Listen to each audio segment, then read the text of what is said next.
ॐ नमो भगवते वासुदेवाय। ॐ नमो भगवते वासुदेवाय। ॐ नमो भगवते वासुदेवाय।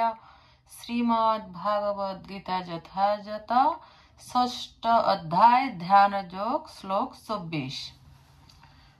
সনিচ্ছয়েন যুক্তব্য যোগহন্নি বিন্যচেতসা সংকল্প প্রবভান কামাং ত্যক্তা সর্বান শেষতা মানসৈভেন্দ্রিয়গ্রামং বিনিয়ম্য সমান্ততম সেই যোগ নিশ্চয়েন অধ্যাবসায় সহকারে যুক্তব্য সাধন করা কর্তব্য যোগ যোগ পদ্ধতি অনিবিন্ন চেতসা অবিচলিত ভাবে সংকল্প সংকল্প প্রবভান জাত কামান কামনা ত্যক্তা ত্যাগ করে সর্বান সমস্ত শেষত পূর্ণরূপে মনসা মনের দ্বারা এব অবশ্যই ইন্দ্রিয় গামম ইন্দ্রিয় সমূহকে বিনিয়ম্য নিয়ন্ত্রিত করে সমন্তত সমস্ত দিক থেকে। অনুবাদ: অবিচলিত অধ্যাবসায় ও বিশ্বাস সহকারে এই যোগ অনুশীলন করা উচিত। সংকল্পজাত সমস্ত কামনা সম্পূর্ণরূপে ত্যাগ করে মনের দ্বারা ইন্দ্রিয়গুলিকে সব দিক থেকে নিয়ন্ত্রণ করা কর্তব্য। তাৎপর্য: যোগীকে দৃঢ় সংকল্প ধৈর্য সহকারে অবিচলিত থেকে যোগাভ্যাস করতে হয়। এক সময় না এক সময় সাধনার সিদ্ধি অবশ্যই হবে। এভাবে পূর্ণ আশাবাদী হয়ে গভীর ধৈর্য সহকারে এই পথ অনুসরণ করতে হয়। সাফল্য লাভে বিলম্ব হলে হত্যোদ্যম হওয়া কখনোই উচিত নয়, কারণ দৃঢ় সংকল্প নিয়ে যিনি যোগাভ্যাস করেন তিনি অবশ্যই সাফল্য লাভ করেন। ভক্তিযোগ সম্বন্ধে শীল রূপ গোস্বামী বলেছেন, উৎসাহানিচয়া ধৈর্যাৎ তত্তৎকর্ম প্রবর্তনাৎ সঙ্গ ত্যাগা শতবৃত্তে সর্বি ভক্তি প্রসিদ্ধতি। আন্তরিক উৎসাহ ধৈর্য ও দৃঢ় বিশ্বাস সহকারে ভক্ত সঙ্গে ভক্তির অনুকূল কর্ম করে এবং কেবল সত্য গুণময়ী কর্ম করার ফলে ভক্তিযোগে সাফল্য লাভ করা যায়। উপদেশামৃত 3। দৃঢ় সংকল্প সম্বন্ধে সেই চড়ার পাখির দৃষ্টান্ত অনুসরণ করা উচিত, যার ডিম সাগরের জলে ভেসে গিয়েছিল। একটি চড়াই পাখি সমুদ্রের তীরে ডিম পেড়েছিল, কিন্তু মহাসমুদ্রের দুর্বার তরঙ্গে সেই ডিমগুলো ভেসে যায়। অত্যন্ত মর্মাহত চিত্তে সেই চড়াই পাখি তখন সমুদ্রের কাছে আবেদন করে তার ডিমগুলো ফিরিয়ে দিতে, কিন্তু সমুদ্র তার সেই আবেদনে কর্ণপাতই করেননি। তখন সেই চড়াই পাখি সমুদ্রকে শুকিয়ে ফেলার সংকল্প করে তার ছোট ছোটে সমুদ্রের জল তুলতে লাগলো। তার এই অসম্ভব সংকল্পের জন্য সকলেই তাকে পরিহাস করতে লাগলো। এইদিকে সেই চড়াই পাখির কথা চারিদিকে ছড়িয়ে পড়ল। অবশেষে বিষ্ণুর বাহন পক্ষীরাজ গরুরের কানে সেই কথা পৌঁছল এবং তার ছোট্ট বোনটির জন্য সহানুভূতিতে তার হৃদয় ভরে উঠল। তিনি সেই ছোট্ট চড়াই পাখিটিকে দেখতে সেই সমুদ্রের তীরে এলেন।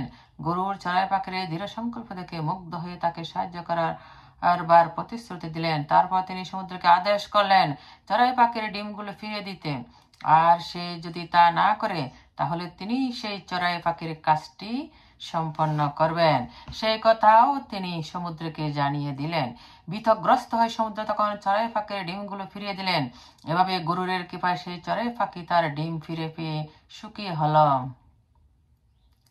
তেমন যোগ সাধনা করা, বিশেষ করে ভগবানের সেবার মাধ্যমে ভক্তিযোগ সাধন করাকে ভীষণ কঠিন বলে মনে হতে পারে, কিন্তু কেউ যদি অক্ষান্তিক নিষ্ঠার সঙ্গে ভক্তিযোগের অনুশীলন করেন তখন ভগবান তাকে নিঃসন্দেহে সাহায্য করবেন, কেননা যে নিজেকে সাহায্য করে ভগবান তাকে সব রকমের সাহায্য করেন। শ্লোক 25। শৈনে শৈনেরো পরমেদ বুদ্ধা ধৃতি গৃহীতয়া আত্মসংস্থং মনকৃত্তা ন কিঞ্চিদপি চিন্তয়েৎ। শনে শনে ধীরে ধীরে উপরমেদ নিবৃত্তি করে বুদ্ধা বুদ্ধির দ্বারা ধৃতি গৃহীতয়া ধৈর্যযুক্ত আত্মসংস্থম চিন্ময় স্তরে স্থিত মন মন কৃত্যা করে না কিঞ্চিদপি অন্য কোনো কিছুই চিন্তা করা উচিত।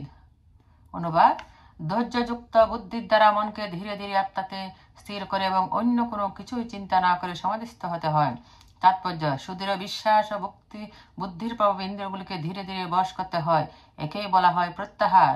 সুদৃঢ় বিশ্বাস, ধ্যান ও ইন্দ্রিয় নিবৃত্তির দ্বারা মনকে সর্বতভাবে সংযত করে সমাধিস্থ করতে হয়। তখন আর দেহেতে আত্মবুদ্ধি হওয়ার কোনো আশঙ্কা থাকে না। পক্ষান্তরে বলা যায়, যতক্ষণ জড় দেহের অস্তিত্ব আছে ততক্ষণ জড় জগতের সঙ্গে যুক্ত থাকলেও কখনো ইন্দ্রিয় তৃপ্তির কথা চিন্তা করা উচিত নয়। ভগবান শ্রীকৃষ্ণের তৃপ্তির কথা ছাড়া আর অন্য কোনো সুখের কথা কল্পনা করাও উচিত নয়। সরাসরিভাবে কৃষ্ণ ভাবনা অনুশীলন করার ফলে অনায়াসে স্থিতি লাভ করা যায়। শ্লোক 26। যত যত নিচ্চলতি মন চঞ্চলমস্থিরাম ততস্তত নিয়মঃ তদাত্মনবশ্যৎ নয়েৎ।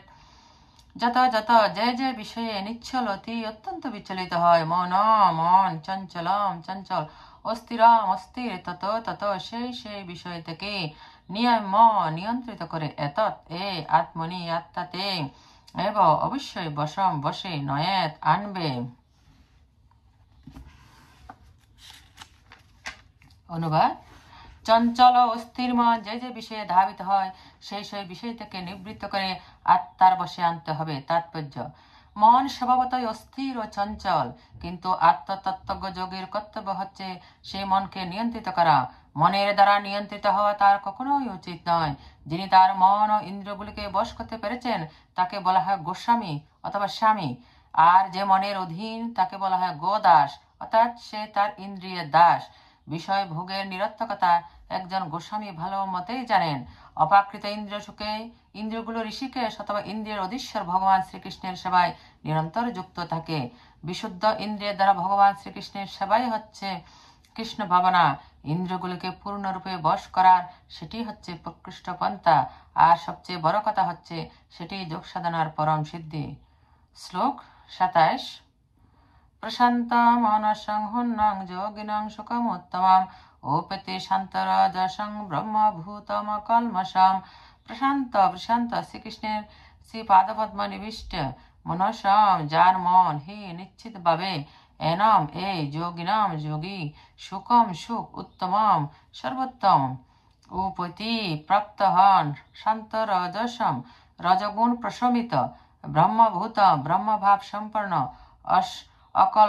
অকলস্মম নিষ্পাপ। অনুবাদ: ব্রহ্মভাব সম্পন্ন প্রশান্ত চিত্ত, রজগুণ প্রশমিত ও নিষ্পাপ হয়ে যার মন আমাতে নিবিষ্ট হয়েছে তিনি পরম সুখ প্রাপ্ত হন। তাৎপর্য: জড় কলুষ থেকে মুক্ত হয়ে ভগবানের অপাকৃত সেবায় সর্বতভাবে নিয়োজিত হওয়াকে বলা হয় ব্রহ্মভূত। মদ ভক্তিং লভতে পরাম। ভগবানের চরণারবিন্দে মন স্থিত না হওয়া পর্যন্ত ব্রহ্মভূত স্তরে অধিষ্ঠিত হওয়া যায় না। সবই মনো কৃষ্ণ পদারবিন্দয়। ভগবত ভক্তি বা কৃষ্ণ ভাবনামৃতে নিত্য তন্ময় থাকলে রজগুণ এবং সব রকম জড় কলুষ থেকে সম্পূর্ণভাবে মুক্ত হওয়া যায়। শ্লোক 28। যুঞ্জন এবং সদাত্মানং যোগী বিগত কলমশ শোকেন ব্রহ্ম সংস্পর্শ মত্তন্তং সুখমশ্নুতে। যুঞ্জন যোগযুক্ত হয়ে এবং এভাবে সদা সর্বদা আত্মানাম আত্মাকে, যোগী যিনি পরমাত্মার সঙ্গে যুক্ত, বিগত মুক্ত কলমশ সর্বপ্রকার জড় কলুষ থেকে সুখেন চিন্ময় সুখে ব্রহ্ম সংস্পর্শম পরব্রহ্মের সঙ্গে নিরন্তর যুক্ত হয়ে অত্যন্ত পরম সুখম সুখ অশ্নুতে লাভ করেন। অনুবাদ: এভাবে আত্মসংযমী যোগী জড়জগতের সমস্ত কলুষ থেকে মুক্ত হয়ে ব্রহ্ম সংস্পর্শরূপ পরম সুখ আস্বাদন করেন। তাৎপর্য: আত্মদর্শনের অর্থ হচ্ছে ভগবানের সঙ্গে আমাদের যে নিত্য সম্পর্ক রয়েছে তার পরিপ্রেক্ষিতে আমাদের স্বরূপ উপলব্ধি করা। জীবাত্মা হচ্ছে ভগবানের অপরিহার্য অংশ, তাই তার কর্তব্য হচ্ছে ভক্তি সহকারে ভগবানের সেবা করা। ভগবানের সঙ্গে এই অপাকৃত সম্পর্ককে বলা হয় ব্রহ্ম সংস্পর্শ। শ্লোক 29। সর্বভূতস্থমাত্মানং সর্বভূতানি চাত্মনি ঈক্ষতে যোগযুক্তাত্মা সর্বত্র সমদর্শনম। সর্বভূতস্থ সমস্ত প্রাণীতে স্থিত আত্মানম পরমাত্মাকে সর্ব সমস্ত ভূতানি জীব চ ও আত্মনি আত্মা ইক্ষতে দর্শন করেন। যোগযুক্ত আত্মা কৃষ্ণ ভাবনায় যুক্ত সর্বত্র সর্বত্র সমদর্শন ও সমদর্শন। অনুবাদ: প্রকৃত যোগী সর্বভূতে আমাকে দর্শন করেন এবং আমাতে সবকিছু দর্শন করেন। যোগযুক্ত আত্মা সর্বত্র আমাকে দর্শন করেন।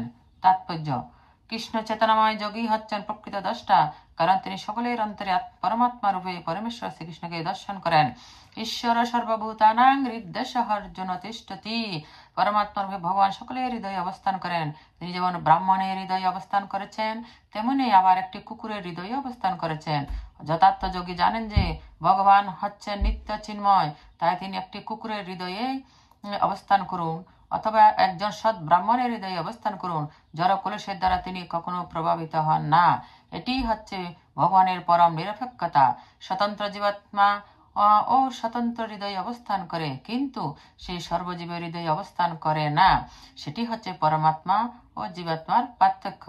যে বাস্তবিক পক্ষে যোগ সাধনে রত নয়, সে তত স্পষ্টভাবে দর্শন করতে পারে না। একজন কৃষ্ণ ভাবনায় ভাবিত কৃষ্ণ ভক্ত আপনা থেকে বিশ্বাসী অবিশ্বাসী উভয়ের অন্তরে শ্রীকৃষ্ণকে দর্শন করতে পারেন। স্মৃতিশাস্ত্রে সে সম্বন্ধে বলা হয়েছে, আততহতাহাচ মাতৃতাচ আত্মা হি পরম হরি। সর্বজীবের উৎস হরি মায়ের মতো সকলকে পালন করেন। মা যেমন তার সব কটি সন্তানের প্রতি সমদৃষ্টি সম্পন্ন, পরম পিতা বা মাতা ভগবানও তেমন সকলের প্রতি সমভাবাপন্ন। পরমাত্মার প্রতি তিনি সকলের অন্তরে বিরাজ করেন। বাহ্যিকভাবে প্রতিটি জীব ভগবানের বহিরঙ্গ শক্তিতে অবস্থিত। ভগবানের শক্তির মুখ্য প্রকাশ হচ্ছে তার চিৎ শক্তি বা পরাশক্তি এবং জরাশক্তি বা অপরাশক্তি। এই সম্বন্ধে ভগবদ্গীতার 7ম অধ্যায়ে বিশদভাবে ব্যাখ্যা করা হবে। জীব ভগবানের পরাশক্তির অংশ হলেও সে অপরাশক্তির দ্বারা বদ্ধ হয়ে পড়েছে। জীব সর্বদাই ভগবানের শক্তিতে অধিষ্ঠিত। প্রতিটি জীবই কোনো না কোনো ভাবে ভগবানের মধ্যে অবস্থিত। যোগী সর্বভূতে সমদৃষ্টি সম্পন্ন, কারণ তিনি দেখেন যে জীব তাদের কর্মফল অনুসারে ভিন্ন ভিন্ন পরিস্থিতিতে থাকলেও সর্ব অবস্থাতে তারা ভগবানের নিত্য দাস। জীব যখন ভগবানের অপরাশক্তিতে বদ্ধ অবস্থায় থাকে, তখন সে জড় ইন্দ্রিয়ে দাসত্ব করে। তখন সে ভগবানের পরাশক্তিতে অধিষ্ঠিত হয়। তখন সে সাক্ষাৎ ভগবানের সেবায় তৎপর হয়। উভয় অবস্থাতে জীব ভগবানেরই দাসত্ব করে। সর্বভূতের প্রতি এই যে সমদর্শন, তা কেবল কৃষ্ণ ভাবনাময় ভক্তই সম্পূর্ণরূপে প্রাপ্ত হন। শ্লোক 30। जो मां पश्यति सर्वत्र सर्वं च मयि पश्यति तस्याहं न पश्यामि स च मे न पश्यति।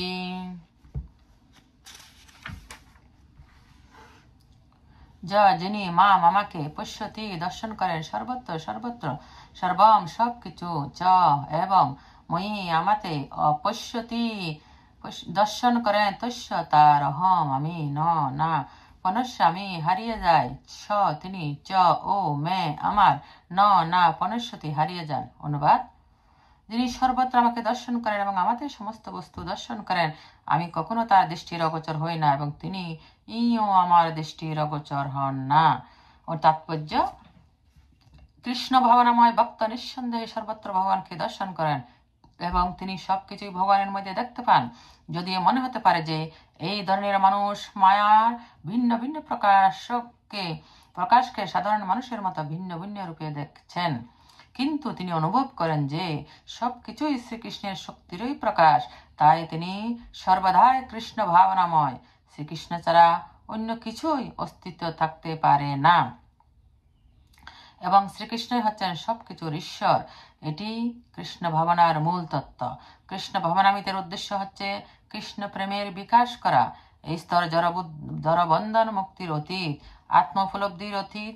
কৃষ্ণ ভাবনার এই স্তরে ভক্ত শ্রীকৃষ্ণের সঙ্গে একাত্ম হয়ে যান, অর্থাৎ তার কাছে তখন সবকিছুই কৃষ্ণময় হয়ে ওঠে এবং তিনিও তখন পূর্ণরূপে কৃষ্ণ প্রেমে আবিষ্ট হয়ে যান। ভক্ত ভগবানের মধ্যে তখন এক নিবিড় অন্তরঙ্গ প্রেমময় সম্পর্ক স্থাপিত হয়। এই অবস্থায় জীব কখনোই বিনাশপ্রাপ্ত হয় না। তখন শ্রীকৃষ্ণ তার আর কখনো তার ভক্তের দৃষ্টির অগোচর হন না। শ্রীকৃষ্ণের সঙ্গে লীন হলে আত্মার স্বাতন্ত্র্যের বিনাশ হয়, তাই ভক্ত কখনো এই ভুল করেন না। ব্রহ্ম সংহিতায় বলা হয়েছে, প্রেমাঞ্জন ছুরিত ভক্তি বিলোচনেন সন্ত সদৈব হৃদয়েষু বিলোকয়ন্তি যংসম সুন্দরমচ্চিন্ত গুণর স্বরূপম গোবিন্দমাদি পুরুষম তমহম ভজামি। প্রেমাঞ্জন তারা রঞ্জিত ভক্তি চক্ষু বিশিষ্ট সাধুরাজে অচিন্ত গুণ সম্পন্ন শ্যাম সুন্দর শ্রীকৃষ্ণকে হৃদয়ে অবলোকন করেন সেই আদি পুরুষ গোবিন্দকে আমি ভজনা করি।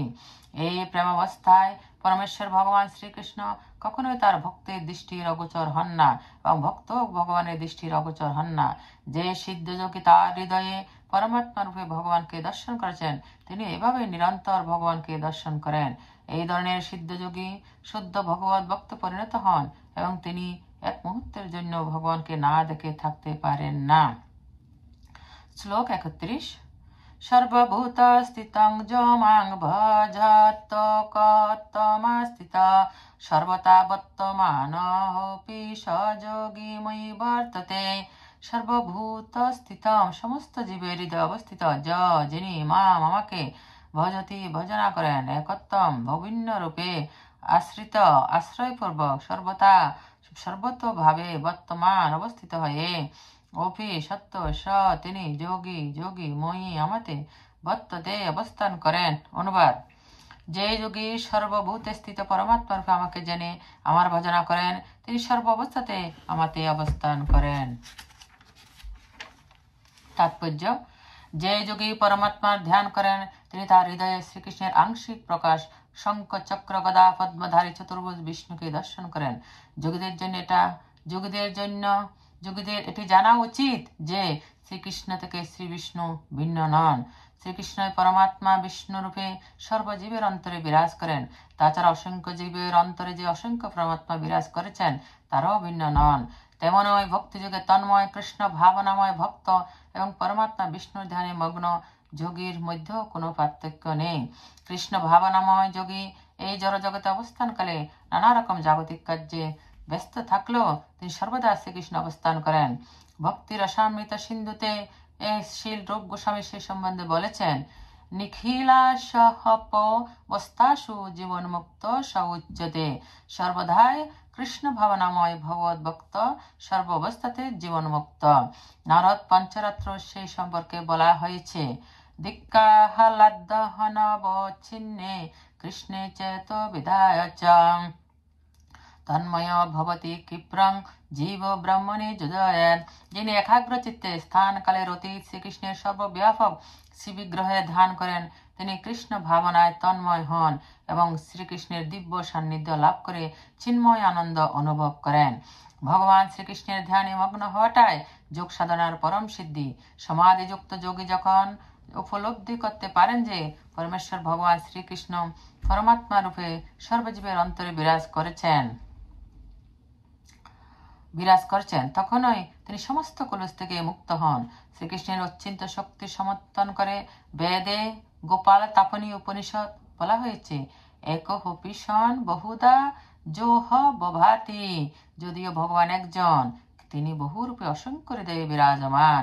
অনুরূপ ভাবে স্মৃতি শাস্ত্রে বলা হয়েছে: একই এব পর বিষ্ণু সর্বব্যাপী ন সংশয় অসূর্যাহাদ্রূপমেকং চ সূর্যবৎ বহুধায়তে। অদ্বিতীয় হলো শ্রী বিষ্ণু নিঃসন্দেহে সর্বব্যাপক। তার অচিন্ত শক্তির প্রভাবে এক বিগ্রহ রূপে তিনি সর্বত্র বিদ্যমান।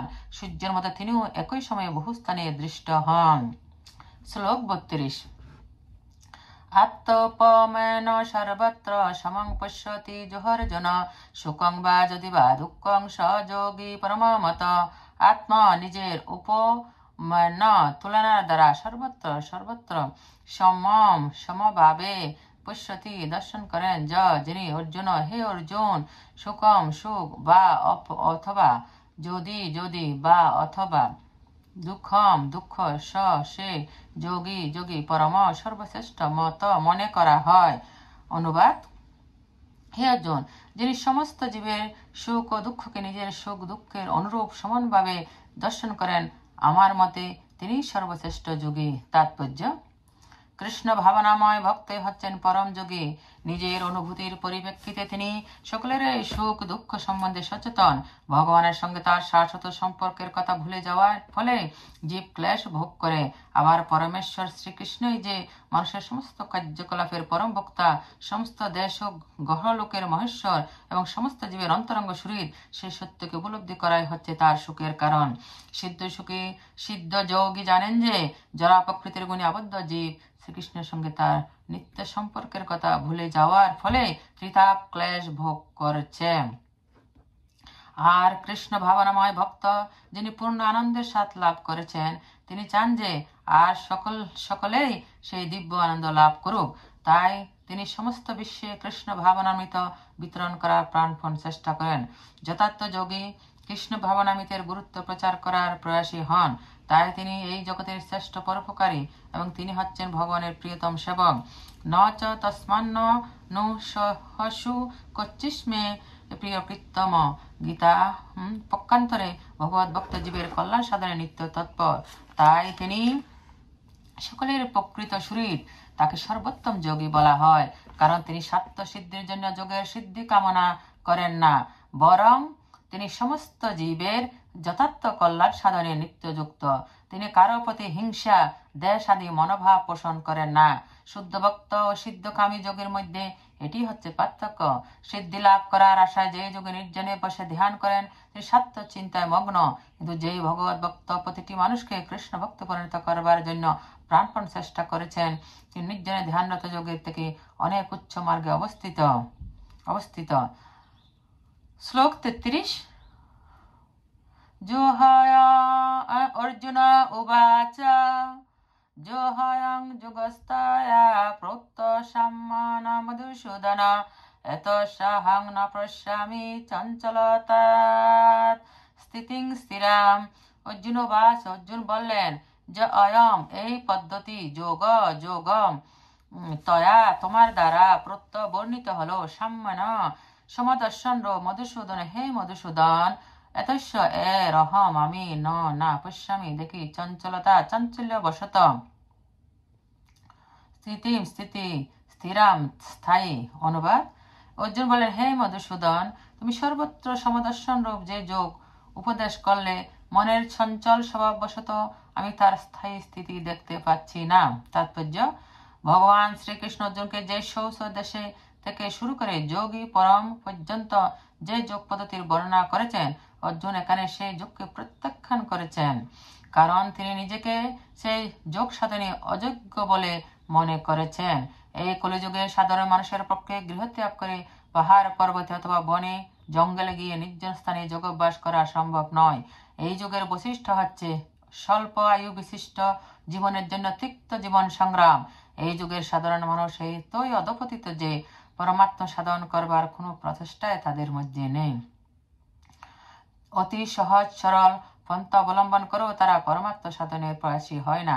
তাহলে জীবনযাত্রা, উপবেশনের প্রক্রিয়া, স্থান নির্বাচন এবং জড় বিষয় থেকে মনের আসক্তি নিয়ন্ত্রণ করে অত্যন্ত দুরূহ দুঃসাধ্য যোগের সাধনা তারা কিভাবে করবে? তাই বাস্তব জীবন সম্বন্ধে অভিজ্ঞ অর্জুনের মতো মহাবীর চিন্তা করলেন, এই যোগ সাধন করা একেবারেই অসম্ভব। এমনকি বিভিন্ন দিক থেকে তার অনুকূল পরিস্থিতি থাকলেও অর্জুন ছিলেন অতি উচ্চ বংশজাত রাজকুমার এবং তিনি অনন্ত গুণে বিভূষিত। তিনি ছিলেন মহাবীর্যবান, দীর্ঘায়ু সম্পন্ন মহারথী এবং সর্বোপরি তিনি ছিলেন পরমেশ্বর ভগবান শ্রীকৃষ্ণের অন্তরঙ্গ সখা। আজ থেকে 5000 বছর আগে অর্জুনের সুযোগ সুবিধা আমাদের তুলনায় অনেক বেশি ছিল, কিন্তু তা সত্ত্বেও তিনি এই যোগ পদ্ধতি সাধন করতে অস্বীকার করেন। প্রকৃতপক্ষে ইতিহাসের কোথাও তাকে এই যোগ অনুশীলন করতে দেখা যায়নি। তাই আমাদের বুঝতে হবে যে কলিযুগে অষ্টাঙ্গ যোগ সাধন করা সাধারণত মানুষের পক্ষে অসম্ভব। কয়েকজন দুর্লভ মানুষের পক্ষে তা সম্ভব হতে পারে, কিন্তু সাধারণের পক্ষে এটি অসম্ভব। 5000 বছর পূর্বে যদি এইরকম হয়ে থাকে, তাহলে এখনকার অবস্থা কি হবে? যে সমস্ত মানুষ বিভিন্ন যোগ অনুশীলন কেন্দ্রে এই যোগ পদ্ধতির অন্ধানুকরণ করে আত্মতৃপ্তি লাভ করে, তারা কেবল তাদের সময়ের অপব্যবহার করেছে। তাদের জীবনের প্রকৃত উদ্দেশ্য সম্বন্ধে তারা সম্পূর্ণ অজ্ঞ।